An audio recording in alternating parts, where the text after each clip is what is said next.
اعوذ باللہ من الشیطان الرجیم بسم اللہ الرحمن الرحیم اللہ اکبر کبیرہ والحمد للہ کثیرہ وسبحان اللہ بکرۃ واصیلا۔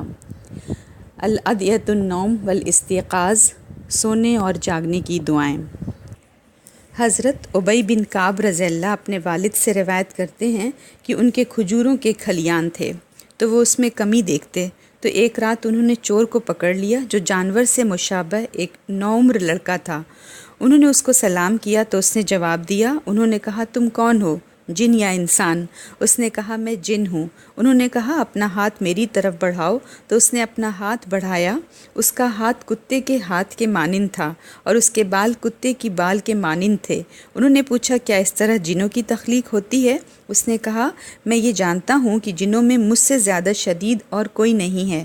انہوں نے کہا تم میرے پاس کیوں آئے ہو؟ اس نے کہا مجھے خبر ملی ہے کہ تم صدقہ کرنا بہت پسند کرتے ہو، تو میں تمہارے کھانے میں سے اپنا حصہ لینے آیا ہوں۔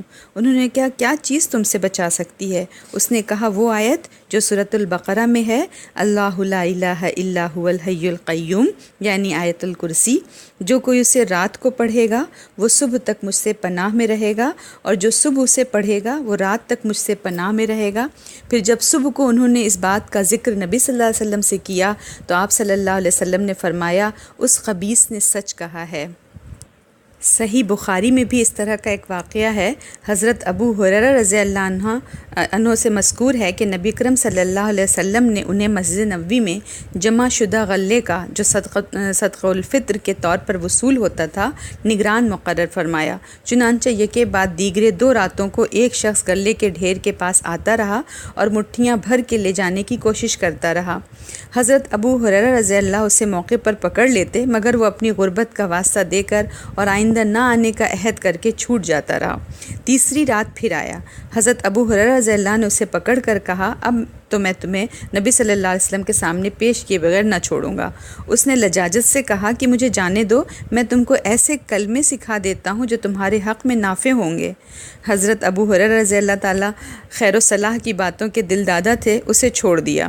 چنانچہ اس نے بتایا کہ جب تم رات کو بستر پر لیٹنے لگو تو آیت الکرسی پڑھ لیا کرو، اللہ کی طرف سے تمہارے لیے ایک محافظ مقرر کر دیا جائے گا اور صبح تک شیطان تمہارے پاس آ کر نہیں پھٹکے گا۔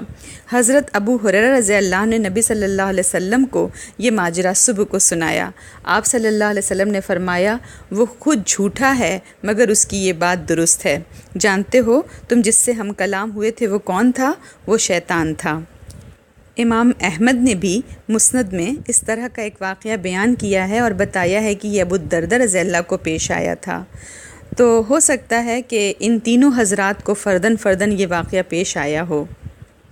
آج کی دعا آیت الکرسی، اللہ لا الہ الا هو الحی القیوم لا تأخذہ سنۃ ولا نوم لہ ما فی السماوات وما فی الارض من ذا الذی یشفع عندہ الا بإذنہ یعلم ما بین ایدیہم وما خلفہم ولا یحیطون بشیء من علمہ الا بما شاء وسع کرسیہ السماوات والارض ولا یؤودہ حفظہما وہو العلی العظیم۔ اللہ کے سوا کوئی معبود نہیں، وہ زندہ اور قائم رہنے والا ہے، اسے نہ اونگ آتی ہے نہ نیند، اسی کے لیے ہے جو آسمانوں اور زمین میں ہے۔ کون ہے جو اس کی اجازت کے بغیر اس کے سامنے شفاعت کر سکے؟ وہ جانتا ہے جو ان کے آگے اور پیچھے ہے، اور وہ اس کے علم میں سے کسی چیز کا احاطہ نہیں کر سکتے سوائے اس کے جو وہ چاہے۔ اس کی کرسی آسمانوں اور زمین تک وسیع ہے اور ان کی حفاظت اسے نہیں تھکاتی، اور وہ بہت بلند اور بہت عظمت والا ہے۔